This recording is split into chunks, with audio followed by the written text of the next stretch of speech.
here are packed. But right now, commercial shipping in the Middle East has ground to a complete halt. Tankers are detouring thousands of miles. Look at this 21-mile wide passage, the Strait of Hormuz. 1/5 of global oil passes through this narrow bottleneck. The fate of that oil and the fragile ceasefire preventing full-scale war hinged on high-stakes peace talks taking place here in Islamabad. But those talks just collapsed. U.S. Vice President J.D. Vance walked away from the table empty-handed after Iranian diplomats categorically rejected America's core demands. The U.S. delegation presented 3 non-negotiable red lines: halt nuclear enrichment, cut proxy militia funding, and reopen the Strait of Hormuz. Iran flatly refused all 3 of these core demands. With diplomacy dead, a massive power vacuum opened up overnight. Now, the region is staring down the barrel of total war, and the global economy is spiraling into a genuine panic. Within hours of the peace talks falling apart, President Trump issued a sweeping executive order directing U.S. Central Command to execute a total naval blockade. The directive was clear: American forces will intercept, divert, and capture any vessel trying to enter or leave Iranian ports. What started as a proxy conflict is now a direct stranglehold. The U.S. is actively cutting off a sovereign nation's economic lifeline.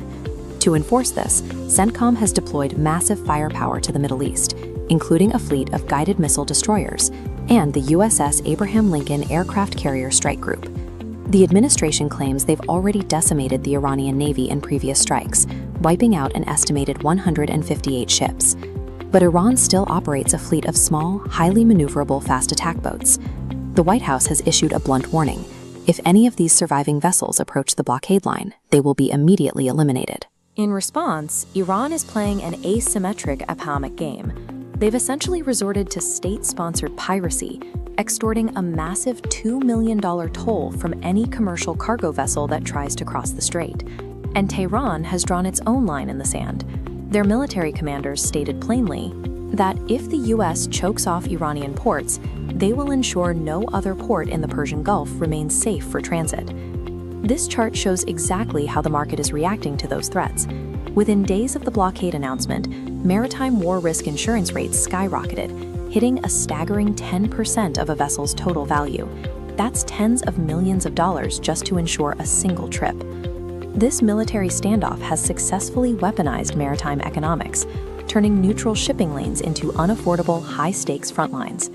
Because this blockade was a unilateral decision by the United States, it is rapidly fracturing the international community. Israel immediately offered its full endorsement, but they are increasingly standing alone. Inside traditional Western alliances, the cracks are widening. Key members of NATO are explicitly refusing to participate in the American blockade. The United Kingdom is pushing a completely separate strategy. Instead of joining the blockade, they are trying to assemble an independent 40-nation coalition strictly focused on keeping the Strait of Hormuz open for global commerce. Spain went even further. Their government outright condemned the U.S. military action and took the punitive step of closing their airspace to American military flights. The tension has even spilled over into the Vatican. A bitter, highly public feud has erupted between President Trump and Pope Leo XIV over the morality of escalating the conflict. By executing this blockade, America has paradoxically isolated itself from vital allies.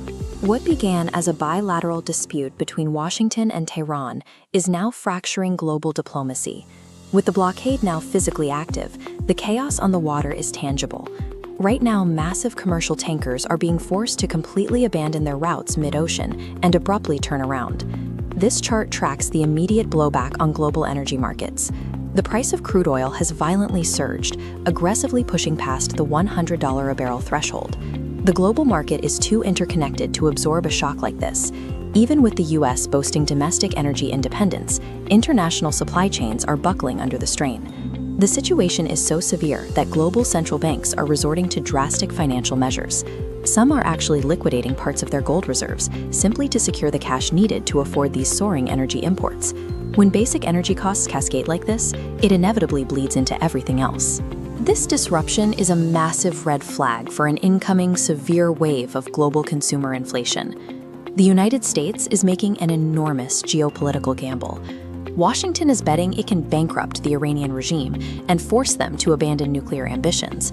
And it's hoping it can do so before the unbearable strain of $100 oil breaks the global economy or sparks an all-out regional war.